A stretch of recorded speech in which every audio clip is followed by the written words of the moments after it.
আমার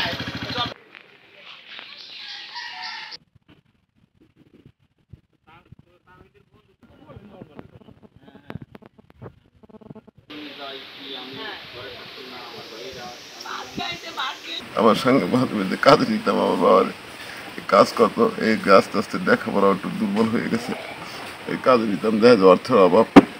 এরপরে আর কি ওই একটু খেলা, একটু বড় খেলতে জানতো, মিশু খেয়েছিল ওই এর মধ্যে মাদারপুর যে আন্দোলন হয় তা আমি খেয়াল করি নাই কোনো সময়।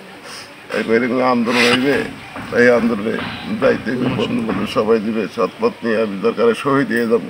আমার বলে কি আম্মু মিছিল হইতে আছে, তখন আমি কি আব্বা তুমি যাবা না? তখন মা আম্মু আমি যদি 10 জনের লেগে শহীদ হই, তোমার তাও যদি বাঁচকে থাকে তাহলে আইবে, আর যদি 10 জনের লেগে আমি শহীদ হই তাহলে আমার তো শহীদ মৃত্যু হবে, শহীদ মৃত্যু হবে। বাবা কই কি বাবা তুমি যায় না?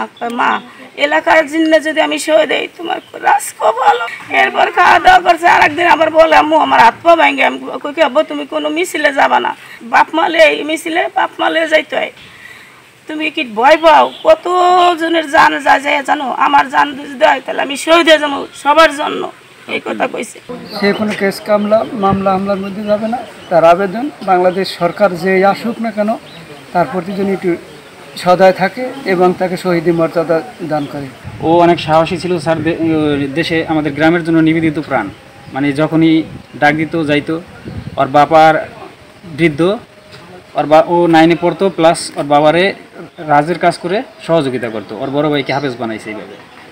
তো সেই ছেলে খুব সাহসী ছেলে, দেশের জন্য গিয়া আল্লাহ ওরে শহীদ করাইছে।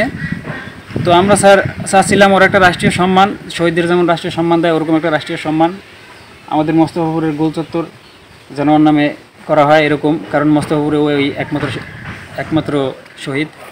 আর হচ্ছে গিয়ে ওদের ফ্যামিলির যে কন্ডিশন, এই কন্ডিশনে আমি চাচ্ছি যে সরকার তাদের জন্য কিছু করুক। আমার ভাই এই ছাত্র আন্দোলনে গিয়ে শহীদ হয়েছে, আমরা চাই যাতে এই শহীদের মর্যাদা আমরা পাই। আর এই শহীদ হয়েছে আমার ভাই, এই স্বাধীনতার সুফলটা আমরা পাই, আমাদের উপরে যাতে কোনো ঝাঁঝামেলা না আসে, এই প্রত্যাশা সরকারের কাছে আমাদের দাবি এর নিয়ে কোনো কেসকাছারি হবে না। আমরা সরকারের কাছে আবেদন করছি, আর বাবা আর এখন আর কোনো কাজ করতে পারবে না, এরা যেমন এই ফ্যামিলিটা বাঁচতে, এইটাই আমাদের সরকারের কাছে দাবি, এছাড়া কোনো আমাদের দাবি নেই। এরা 3টা ভাই, বড় ভাইটা কোরআন হাফেজ, একপন্থী চাকরি চলতেছে, বেতনটা 6টা পাস করার পরে এই ছেলেটা মারা গেছে। মাঝে মাঝে একটু কাজ করতো, আর্থিকভাবে পড়াইতে পারেনি, মাঝে একটু গ্যাপ দিচ্ছিল। এই আন্দোলন কোঠা আন্দোলন নিয়ে যায় 30-35টা গুলি লাগছে বুকে, একটা কোপ লাগবে, মারা গেছে। নিউজ পেলাম, আমি মারার পরে ছেলেটা নিয়ে আসলাম। এখন এই ছেলেটার শহীদি মর্যাদায় সরকারের কাছে আমার আবেদন যে শহীদি মর্যাদায় কিছু করা হোক। আর ওর ছোটো ভাই যেটা আছে বড় ভাই, আর একটা চাকরির দাবি, সংসারে যেভাবে চলতে গভর্নমেন্টের কাছে এই দাবি, সাংবাদিক ভাইয়ের কাছে আমার এই দাবি।